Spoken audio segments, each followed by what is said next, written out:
केरल के एक छोटे से गांव में विष्णु पोर्तिट रहते थे। वह बहुत गरीब थे, लेकिन उन्हें दूसरों को खाना खिलाने का बड़ा शौक था। रोज वह अपने घर से 2-3 लोगों को अपने भोजन में से लेकर आते और उन्हें दावत देते।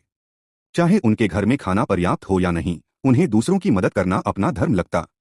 उनकी पत्नी लक्ष्मी को यह आदत पसंद नहीं थी। वह सोचती थी कि क्यों रोज उनके घर इतने मेहमान आते हैं और हमेशा खाना बांटने में समय और मेहनत लगती है। कभी कभी वह पड़ोसियों से चावल उधार भी लेती। एक दिन लक्ष्मी ने सोचा, ऐसे कब तक काम चलेगा? मैं रोज भूखी रहकर दूसरों को कैसे खिला सकती हूँ। वह इतनी परेशान हो गई कि उन्होंने विष्णु से बात करने का फैसला किया। विष्णु पोर्तिट का कहना था कि किसी की मदद करना सबसे बड़ी खुशी है। वह कहते, अगर हम दूसरों को खाना नहीं खिलाएंगे तो वह भूखों से कैसे बचेंगे, और मुझे इससे संतोष मिलता है। विष्णु पोर्तिट पर पत्नी लक्ष्मी की बातों का कोई असर नहीं हुआ। अगले दिन भी वह 2 अजनबियों को भोजन कराने के लिए घर ले आए। यह देख लक्ष्मी का धैर्य टूट गया।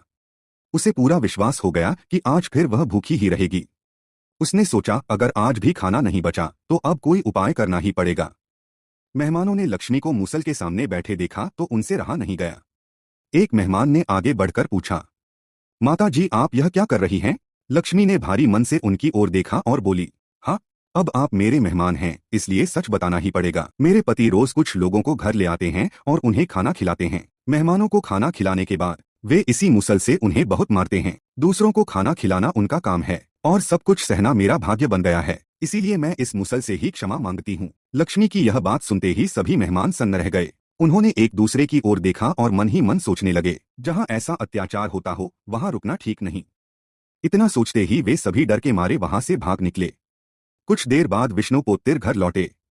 जब उन्होंने आंगन में कोई भी मेहमान नहीं देखा तो हैरानी से लक्ष्मी से पूछा, लक्ष्मी, मेहमान कहाँ चले गए?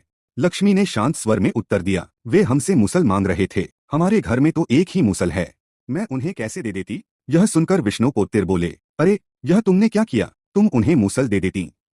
यह कहते हुए वे मुसल उठाकर मेहमानों के पीछे दौड़ पड़े।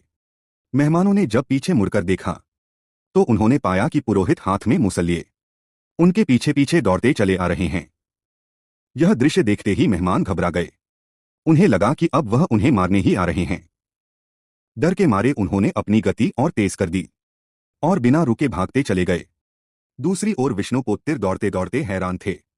उनके मन में बार बार यही सवाल उठ रहा था, मैं तो उन्हें मुसल देने आ रहा हूं, फिर मुझे देखकर ये और तेज क्यों भागने लगे? वह रुक गए। हाथ में मुसल था, मन में उलझन, और सामने धूल उड़ाते हुए मेहमान दूर होते जा रहे थे। विष्णु पोर्तिट कुछ पल तक वहीं खड़े रहे, यह समझने की कोशिश करते हुए कि आखिर उनसे ऐसी कौन सी भूल हो गई